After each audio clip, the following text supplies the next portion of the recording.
Hello, my name is Jude Rhodes and I'm going to give a brief talk on back-to-back houses in Chapel Allerton, Leeds. So what are back-to-back houses? They're literally, as the name implies, the back of one house is the back of the house behind it, sharing a party wall, as we can see here. In a terrace, this means that the only exterior wall is the front wall, and there can be no backyard. This helped with insulation but created poor lighting and poor ventilation. Where were back-to-back houses?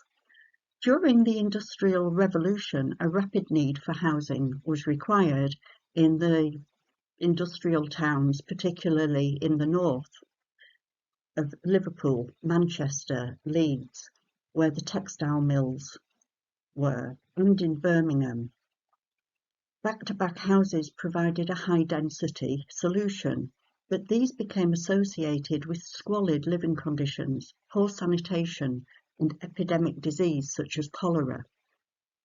Following the Public Health Act of 1875, the Housing Act of 1909 banned further building, though some local authorities continued to allow the building until the late 1930s.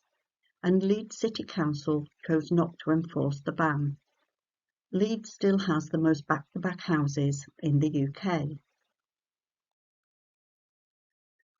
Older back-to-back houses, as we can see on this diagram, were very dense. They were built around a court or a yard, and they had a communal privy or toilet at the bottom of the yard. There wasn't much dignity or privacy amongst these privies.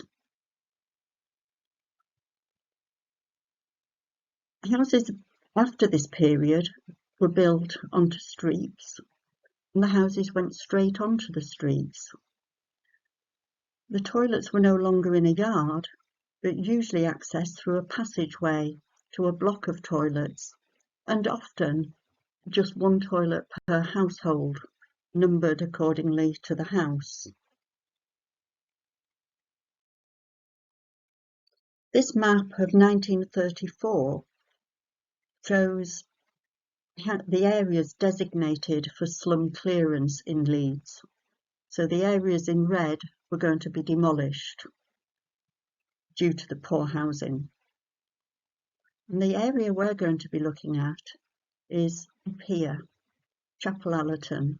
And as we can see from this map, it's quite a way out of the city centre and was classed as a village. So the Pastures, we can see on this map here,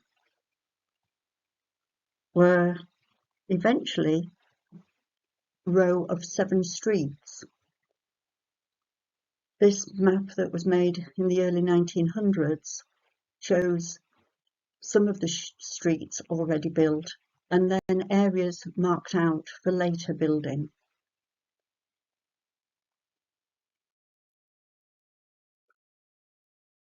So the first set were built after around the Housing Act of 1909. Some of them were built as early as 1904, and the last back-to-back houses were built in the 1930s, and some of the last back-to-back houses to be built in the UK. The houses each have a small front garden, unlike those that were built in central Leeds, those that we saw on the photograph that led straight onto the street. And many households had an allotment where they grew vegetables and had chickens, which helped with self-sufficiency. The Pastures, as the streets became known, was very much a village environment within the village of Chapel Allerton. And we can see here that it's not particularly urban, with the trees at the bottom in what is known as Gledo Valley, and it was this area where some of the allotments were built. The houses were 4 stories, with a cellar at the bottom and an outside toilet. The ground floor had a sitting room and scullery, and the scullery had the bath in it, the scullery being a small kitchen. The bath had a wooden top over, and that acted as a work surface in the kitchen. On the first floor were 2 bedrooms, and then above the attic bedroom. Bathrooms were added in the late 1960s into the small second bedroom, but the later houses of the 1930s already had a bathroom built within them. To set these houses apart from the inner city back-to-backs, an artisan look was created. You can see here the steps down to the toilet, but details were created, as we can see here above the outside toilet, above the door, and this was to set the houses apart.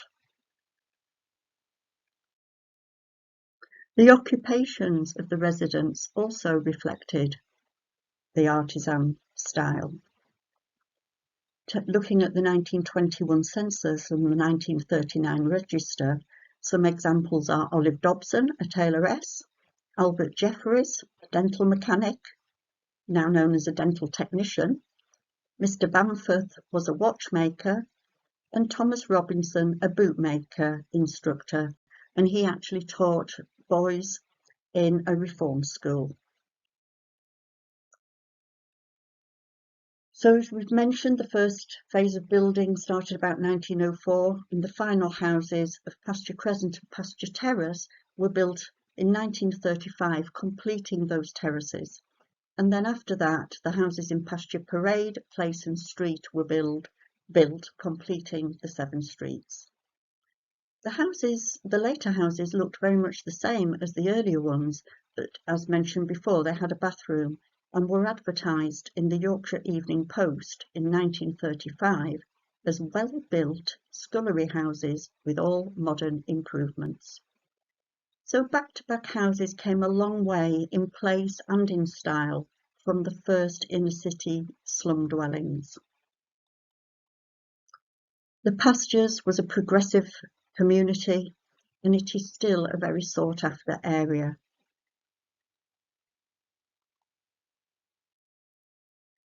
Thank you for listening. I hope you've enjoyed this talk.